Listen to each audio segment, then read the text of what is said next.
इस वीडियो में जानेंगे चंपारण सत्याग्रह और गांधी जी।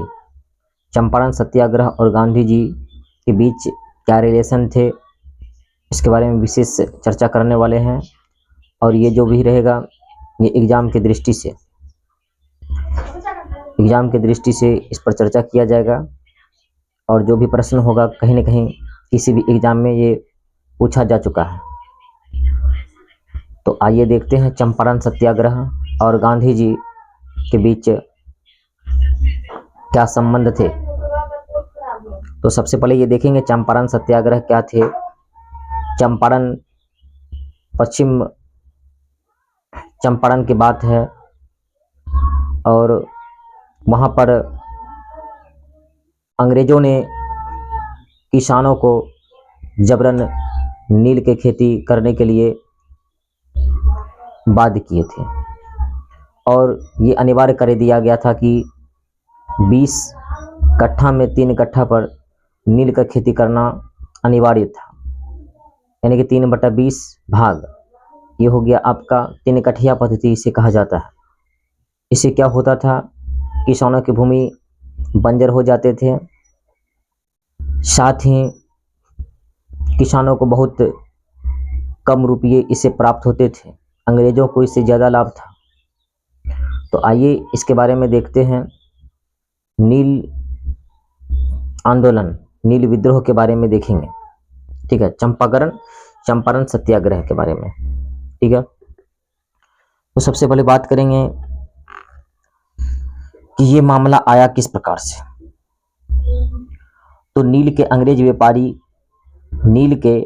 व्यापारी जो नीलहे साहब कहे जाते थे, वे उत्तरी बिहार के किसानों से जबरन नील की खेती करवाते थे और यूरोप के देशों में भारतीय नीलों का बहुत ज़्यादा मांग था, क्योंकि यहाँ के नीलों में जो रंग में जो क्वालिटी थी, सुंदरता थी, उन लोगों को बहुत पसंद था। नील की खेती भारत में होती थी। नील की मांग यूरोप के औद्योगिक घरानों में अधिक थी, इसलिए व्यावसायिक खेती के लिए अंग्रेज इसे अमेरिका ले गए थे और इसका अंग्रेजी नाम उन्हें इंडिगो रखा था, ठीक है।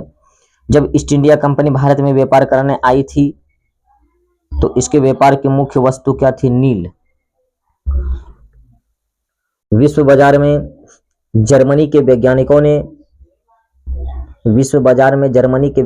ने कृत्रिम नील ले आए।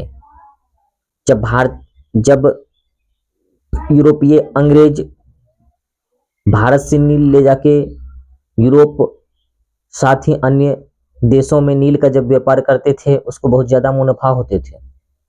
उसी समय जर्मनी के वैज्ञानिकों ने एक कृत्रिम नील का आविष्कार किया, क्योंकि वह सस्ते दामों पर मिलता था। इससे क्या हो गया, ईस्ट इंडिया कंपनी को नील से इनकम कम होने लगा, जिससे भारतीय नील का भाव प्रति मन 234 रुपया से गिरकर 100 रुपया प्रति मन हो गया। पहले एक मन का कीमत 234 रुपया था।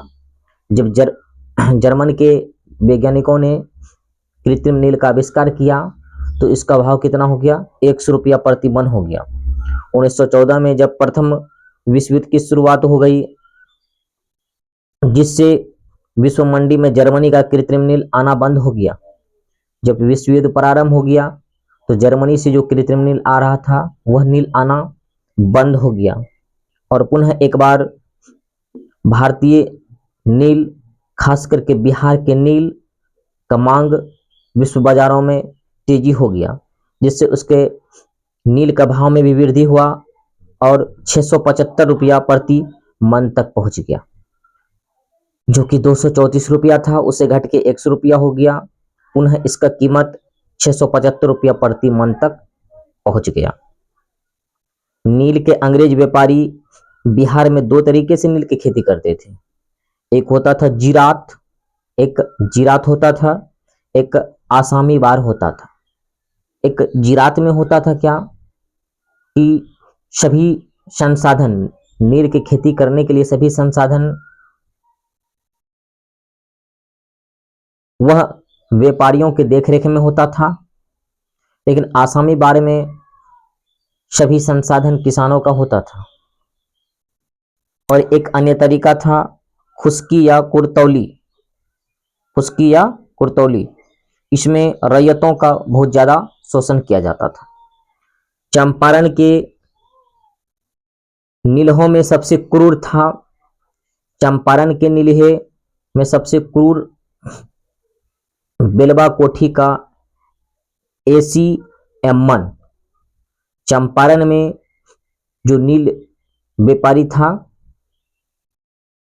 नील बगानों के जो मालिक थे, वह सबसे वहां पे जो क्रूर था एसी एमन। यह क्वेश्चन पूछा गया है कि चंपारण में नीलहे कौन थे, तो एसी एमन थे। और वही बात करेंगे वहीं के रहने वाले मुरली भरहवा के रहने वाले, जो कि पश्चिम चंपारण में पड़ते हैं, राजकुमार शुक्ल। राजकुमार शुक्ल कहाँ के थे? मुरली भरहवा या फिर सतवरिया गांव के पश्चिम चंपारण के रहने वाले थे राजकुमार शुक्ल। यह एसी एमन से बहुत पीड़ित था। एसी एमन जब भी निकलते थे तो चाबुक लेके निकलते थे और इसका आतंक दूर दूर तक फैल जाते थे, इससे लोग बहुत परेशान रहते थे। इसका विरोध करने पे कई बार राजकुमार शुक्ल को जेल तक भी जाना पड़ा था। फिर इसके बाद मोतिहारी के वकील गौरख प्रसाद, धरणीधर प्रसाद, कचहरी का कातिब पीर मोहम्मद, मुनीस संतराउत, शीतल राय, शेख गुलाम से राजकुमार शुक्ल मिले। उससे उन्होंने सुझाव लिया। कानपुर जाकर उसके बाद राजकुमार शुक्ल कानपुर पहुंचे और वहां पर समाचार पत्र प्रताप का संपादक थे गणेश शंकर विद्यार्थी। समाचार पत्र प्रताप का संपादक कौन थे? गणेश शंकर विद्यार्थी से मिले राजकुमार शुक्ल। गणेश शंकर विद्यार्थी से मिले और गणेश शंकर विद्यार्थी ने उन्हें सलाह दिया गांधी जी से मिलने के लिए। और गणेश शंकर विद्यार्थी ने नील जनगठिया पद्धति को लेकर 4 जनवरी 1915 ईस्वी के अंक में चंपारण में अंधेरा गणेश शंकर विद्यार्थी ने नीलों की समस्या को लेके एक पत्र जो निकाला, उस पत्र के पहले पन्ने में छापा चंपारण में अंधेरा नाम से एक लेख प्रकाशित किया। और उस लेख में उन्होंने चर्चा किया कि गांधी जी को एक बार चंपारण की समस्या पर आने के लिए आग्रह किया गया। जब लखनऊ अधिवेशन, कांग्रेस की लखनऊ अधिवेशन 26 से 30 दिसंबर 1916 तक कांग्रेस का अधिवेशन लखनऊ में होना था, 26 से 30 दिसंबर 1916 को। और उसकी अध्यक्षता कर रहे थे अंबिका चरण मजूमदार। कांग्रेस के लखनऊ अधिवेशन में राजकुमार शुक्ल पहुंचे थे और उस अधिवेशन की अध्यक्षता कौन कर रहे थे? अंबिका चरण मजूमदार कर रहे थे। और वहां पर लोकमान्य तिलक भी इस अधिवेशन में भाग लेने आए थे। लोकमान्य तिलक भी इस अधिवेशन में भाग लेने के लिए आए थे, इसलिए जनता में काफी उत्साह थे। करीब 2300 प्रतिनिधि इस अधिवेशन में पहुंचे थे, जिनमें चंपारण के नीलहों से पीड़ित रैयतों के प्रतिनिधि के रूप में ये समस्या, नील किसानों की समस्या, लखनऊ अधिवेशन में गांधी जी के समक्ष केवल राजकुमार शुक्ल नहीं पहुंचे थे, इसके साथ में हरिवंश सहाय भी थे, गौरख प्रसाद भी, ब्रजकिशोर प्रसाद, रामदयाल साहू, पीर मोहम्मद मुनीस और राजकुमार शुक्ल भी थे। राजकुमार शुक्ल गांधी जी से मिले और नीलहों के अत्याचार का वर्णन सुनाया और प्रतिनिधियों के पहल पर अधिवेशन में चंपारण से संबंधित प्रस्ताव को स्वीकार कर लिया। कई पत्र के द्वारा अंग्रेज जो किसानों पर अत्याचार कर रहे थे, नील किसानों पर, पत्र के द्वारा भी लोगों को जागरूक करने का काम किया गया, जिसमें कि पत्र में हिंदी बिहारी, अमृत बाजार पत्रिका, सर्चलाइट, बहुत सारे पत्रों के द्वारा अंग्रेजों के कारनामा का उजागर किया गया लोगों के बीच। पत्र बिहारी के संपादक महेश्वर प्रसाद थे। ये क्वेश्चन पूछा गया है कि बिहारी के संपादक कौन थे, तो महेश्वर प्रसाद। इसके बाद बिहार में प्लांट्स ऑफ रैयत शीर्षक से 6 किस्तों में एक लेख प्रकाशित किया गया। इससे बिहार के उपराज्यपाल नाराज हो गए। महेश्वर प्रसाद को पत्र से हटने के लिए बाध्य किया गया और प्रताप का प्रकाशन गणेश शंकर विद्यार्थी के द्वारा किया गया था। बाद में इस पर भी रोक लगा दिया गया। इसके बाद अब गांधी जी का आने की बात जब करेंगे तो गांधी जी 9 अप्रैल को कलकत्ता से राजकुमार शुक्ल के साथ चंपारण आने के लिए प्रस्थान किए और 10 अप्रैल को गांधी जी पटना पहुंचे थे। तो कलकत्ता से आने के लिए प्रारंभ किए थे। 9 अप्रैल 1917 को कलकत्ता से राजकुमार शुक्ल के साथ चंपारण पहुंचने के लिए पटना के लिए चल पड़े, यानी कि 10 अप्रैल को पटना पहुंच गए थे। पटना में मजहरुल हक के यहाँ गांधी जी ठहरे। पटना में गांधी जी कहाँ ठहरे, तो मजहरुल हक के यहाँ ठहरे।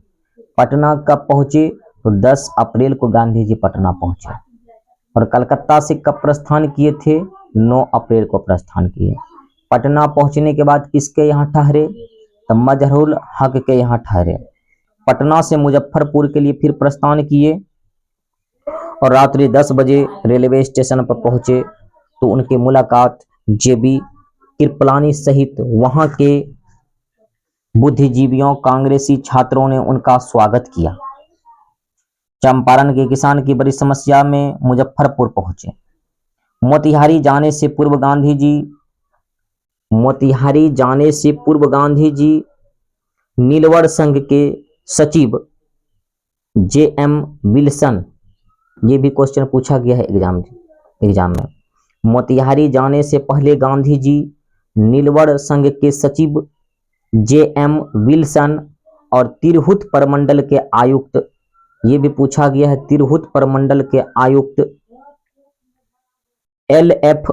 मार्शेड से 13 अप्रैल को मिले और आयुक्त मार्शेड ने गांधी जी को बाहरी व्यक्ति बताते हुए उन्हें तुरंत तिरहुत छोड़ देने को कहा। बोला गया कि गांधी जी बाहरी व्यक्ति हैं। कहीं न कहीं उसको भय हो गया कि गांधी जी यहाँ पहुंचे हैं तो कहीं न कहीं ये जो आक्रोश लोगों में और बढ़ जाए अंग्रेजों के प्रति, ठीक है। कहीं न कहीं लग रहा था कि गांधी जी जो पहुंचे हैं लोगों को भड़काने के लिए, इसलिए गांधी जी पर दबाव दिया गया कि वह गैर कानूनी तरीके से यहाँ पहुंचे हैं, उसको यहाँ से किसी तरह से बाहर निकाल दिया जाए। अतः वे श्री धरणीधर प्रसाद, रामनवमी प्रसाद, गौरख प्रसाद, जेपी कृपलानी, राजकुमार शुक्ल आदि के साथ मोतिहारी चले गए, ठीक है। और 16 अप्रैल 1917 को गांधी जी अपने सहयोगियों के साथ मोतिहारी के जसोली गांव जाकर रैयतों से बयान लिए। जांच कमेटी का बात करेंगे तो प्रथम विश्व युद्ध चरम सीमा पर था। प्रथम विश्व युद्ध चल रहा था। विश्व युद्ध के कारण भारत में महंगाई भी बढ़ गया था। जो भी संसाधन थे वह विश्व युद्ध में लग चुके थे। गरीब और गरीब हो गए थे। और उसी उसी समय रूस में साम्यवादी क्रांति हुई थी, जिससे अंग्रेज संस्कृत हो उठे। लोकमान्य तिलक के प्रभाव से भी भयभीत थे। इसलिए भारत में किसी भी तरह की गड़बड़ी नहीं हो, इसलिए ब्रिटिश सरकार ने समझौता करना ही सही समझा। बिहार के मुख्य सचिव ने गांधी जी के पत्र का जवाब दिया और गांधी जी 4 जून 1917 को रांची जाकर लेफ्टिनेंट गवर्नर से मिलने को कहा गया और गांधी जी 2 जून 1917 को पटना से चलकर 3 जून को रांची पहुंचे। 2 जून को पटना से चले और 3 जून को रांची पहुंच गए और गांधी जी रांची आर्य समाज के प्रधान बैरिस्टर श्याम कृष्ण सहाय के यहाँ ठहरे। रांची जाने के बाद गांधी जी किसके यहाँ ठहरे? तो उसी का मित्र था जो कि दोनों बैरिस्टर के पढ़ाई किए थे एक साथ लंदन में। श्याम कृष्ण सहाय के यहाँ ठहरे रांची में। बातचीत 4 जून के बजाय 5 जून को हुई, यानी कि बातचीत होना था 4 जून को, लेकिन हुआ कब? 5 जून को। कारण क्या था कि उस समय 4 जून को मुख्य सचिव नहीं था, इसलिए उस दिन बैठक नहीं हो पाया। गवर्नर अल्बर्ट गेट ने गांधी जी से कहा कि इस स्थिति को समाप्त करना होगा। उसके बाद इस कमेटी बनाया गया। कमेटी में गोरे जमींदारों के प्रतिनिधि के लिए डी रीड को बनाया गया और काले जमींदारों के प्रतिनिधि के लिए गांधी जी को रखा गया। लेकिन गांधी जी गवाह बनना चाहते थे और इस कमेटी का चंपारण सत्याग्रह यानी कि 3 कठिया पद्धति को के लिए जो कमेटी बनाया गया था, जांच कमेटी, उस कमेटी का नाम रखा गया Champaran agrarian committee. Champaran agrarian committee. और कमेटी की आरंभिक बैठक रांची में 11 जुलाई 1917 को हुई थी। रांची में गांधी जी 21 दिनों तक रहे थे। रांची में गांधी जी 21 दिनों तक रहे थे। रांची में बैरिस्टर श्याम कृष्ण सहाय, नागरमल मोदी, कांत कुमार लाल सहित कई वकील व आर्य समाजी गांधी जी के सहयोग कर रहे थे। 4 मार्च 1918 ईस्वी को चंपारण अधिनियम का जन्म हुआ। लगभग कहीं न कहीं जो समस्या बहुत दिनों से चलते, कई वर्षों से चलते आ रहा था, उस समस्या को समाधान में 6 मंथ का समय लग गया। एक बार फिर से देख लेते हैं इसको सही से। सत्याग्रह के दौरान गांधी जी के प्रयासों से अंग्रेजों के द्वारा, ब्रिटिश सरकार के द्वारा जो किसानों से अवैध वसूली किया गया था, उस जांच कमेटी के बाद गांधी जी के प्रयास से अवैध वसूली का 25% पुनः किसानों को लौटा देने का वादा किया और 30 दिसंबर 1916 को कांग्रेस के लखनऊ अधिवेशन में चंपारण के किसान राजकुमार शुक्ल के अनुरोध पर गांधी जी 10 अप्रैल को पटना पहुंचे और 15 अप्रैल को चंपारण पहुंचे। और चंपारण सत्याग्रह आंदोलन में गांधी जी के प्रमुख सहयोगी थे। सहयोगी आपको याद रखना है, राजकुमार शुक्ल, राजेंद्र प्रसाद, अनुग्रह नारायण सिंह, ब्रज किशोर प्रसाद, धरणीधर कृष्ण सिंह, रामनवमी प्रसाद, मजरूल हक, जेबी कृपलानी, पोलक शंभूशरण, नरसिंह हरि पारेख, महादेव देसाई, और बाद में यही महादेव देसाई गांधी जी के सचिव बनते हैं। ब्रज किशोर और शंभुनाथ थे। ये इसलिए आपको याद रखना है कि कई बार एग्जामों में पूछ लेता है कि चंपारण सत्याग्रह के दौरान निम्न में कौन से गांधी जी के सहयोगी थे या फिर नहीं थे। इसीलिए इसको याद रखना बहुत जरूरी हो जाता है। ठीक है, 3 कठिया पद्धति का समझ रहे हैं कि 3/20 मतलब कि 20 कट्ठा में 3 कट्ठा पर नील का खेती करना अनिवार्य था। 1859-60 यानी कि चंपारण सत्याग्रह 1917 से पहले की बात है। पश्चिम बंगाल कलकत्ता में भी इस तरह की समस्याओं को देखने के लिए मिला था। लेकिन अंग्रेजों के नील कृषि नीति से ज्यादा प्रभावित बिहार के चंपारण के लोग थे। 1859-60 में दीनबंधु मित्र ने अपने बंगला नाटक, कौन सा नाटक? बंगला नाटक दीनबंधु मित्र में नील उत्पादन के शोषणकारी व्यवस्था का भी चित्र उसमें प्रस्तुत किया था। और नील दर्पण का अंग्रेजी अनुवाद, ये भी एग्जाम में पूछा गया कि नील दर्पण का अंग्रेजी अनुवाद बंगला के सुप्रसिद्ध कवि मधुसूदन दत्त ने 1861 ईस्वी में किया। और हिंदू पैट्रियाट के संपादक कौन थे? हरिश्चंद्र मुखर्जी ने भी पीड़ित किसानों के पक्ष में लेख लिखे थे। नीलहे साहब के अत्याचार के विरुद्ध पहला विद्रोह 1867 में चंपारण के लाल सुरैया कोठी से आरंभ होकर मुजफ्फरपुर तक भी फैले थे। जांच शुरू करने से पहले गांधी जी प्लांट एसोसिएशन के सचिव, ये क्वेश्चन पूछा गया, प्लांट एसोसिएशन के सचिव कौन थे? तो जे.एम. विल्सन से मिले तथा उन्हें जांच कार्य में सहयोग करने का अनुरोध किया। चंपारण जिला के मजिस्ट्रेट डब्ल्यू.बी. हाईकॉक, चंपारण का मजिस्ट्रेट कौन थे? डब्ल्यू.बी. हाईकॉक ने 16 अप्रैल 1917 को गांधी जी पर जारी अधिसूचना एवं सम्मन के द्वारा उन्हें चंपारण छोड़ने का आदेश दिया। महात्मा गांधी जी का भारत में सत्याग्रह का पहला प्रयोग चंपारण में था। चंपारण में सत्याग्रह का भारत में सबसे पहले प्रयोग किया गया था। भारत का बात करेगा तो चंपारण में, ऐसे दक्षिण अफ्रीका में इससे पहले गांधी जी सत्याग्रह का प्रयोग कर चुके थे। और गांधी जी के इन प्रयासों को लेकर लोगों के बीच, किसानों के बीच देव पुरुष बन गए और शक्ति पुंज भी बन गए। चंपारण सत्याग्रह में गांधी जी की सफलता से प्रभावित होकर चंपारण सत्याग्रह में गांधी जी की सफलता से प्रभावित होकर रविंद्रनाथ टैगोर ने गांधी जी को महात्मा की उपाधि दिया। और इससे पहले राजकुमार शुक्ल ने चंपारण निमंत्रण पत्र में गांधी जी को बापू कहकर संबोधित किए थे।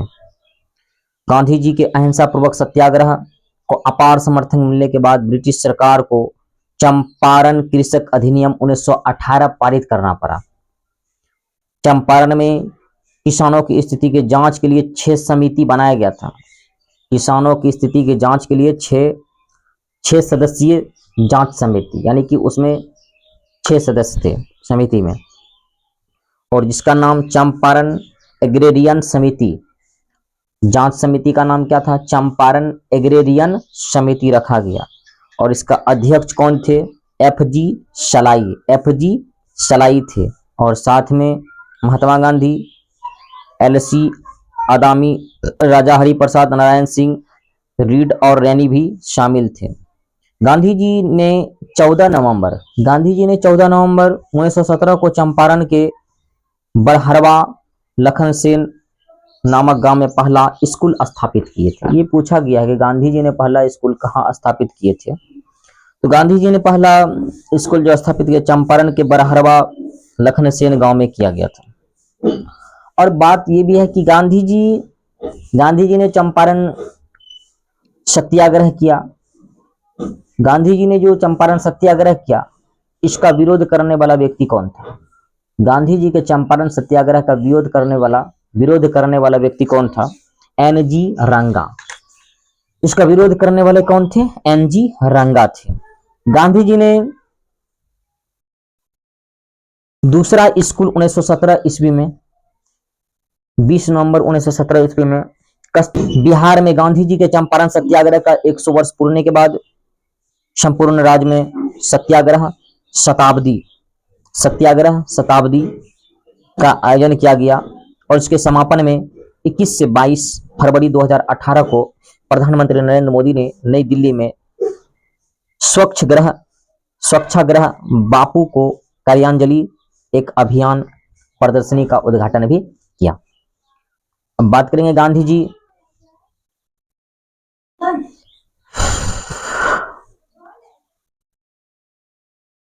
गांधी जी जब मोतिहारी नील कोठी के अंग्रेज जो मैनेजर थे, मोतिहारी नील कोठी के अंग्रेज मैनेजर W.S. इरविन ने अपने रसोइया बख्त मियाँ, उसका रसोइया था बख्त मियाँ नामक एक मुस्लिम को चुना और प्लान के अनुसार वार्ता हेतु इरविन के घर रात्रि भोज के लिए गांधी जी को आमंत्रित किए गए। गांधी जी को बुलाया गया कि आज रात्रि का भोज यहीं पे होगा, और W.S. इरविन का जो रसोइया था बख्त मियाँ, उसको कहा गया कि आपको जब गांधी जी रात्रि में आएंगे तो सोते वक्त गांधी जी को गर्म दूध देना है और दूध में जहर मिला देना है, यानी कि जहर वाले दूध पिलाने के लिए बख्त मियाँ को कहा गया। लेकिन बख्त मियाँ ने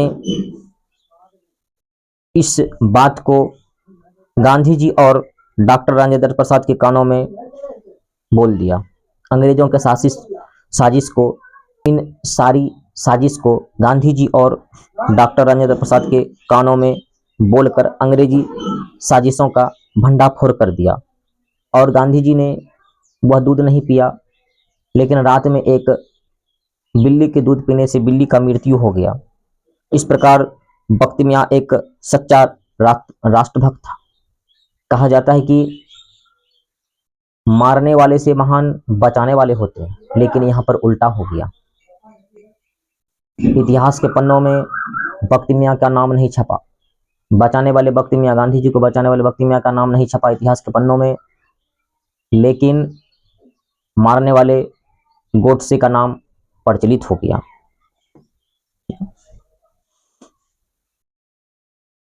बख्त मियाँ की देशभक्ति से अभिभूत स्वतंत्र भारत के प्रथम राष्ट्रपति डॉक्टर राजेंद्र प्रसाद ने 1950 में अपने मोतिहारी यात्रा के क्रम में उनकी खोज खबर लिया और बिहार सरकार को गांधी जी की जान बचाने वाले इस देशभक्त को अंग्रेजों द्वारा छीनी गई जमीन लौटाने और पूरे परिवार को आर्थिक संरक्षण देने का निर्देश दिया था। बाद में राजेंद्र प्रसाद ने राष्ट्रपति भवन में खास मेहमान के रूप में बख्त मियाँ के बेटे मोहम्मद जान अंसारी को परिवार सहित बुलाया।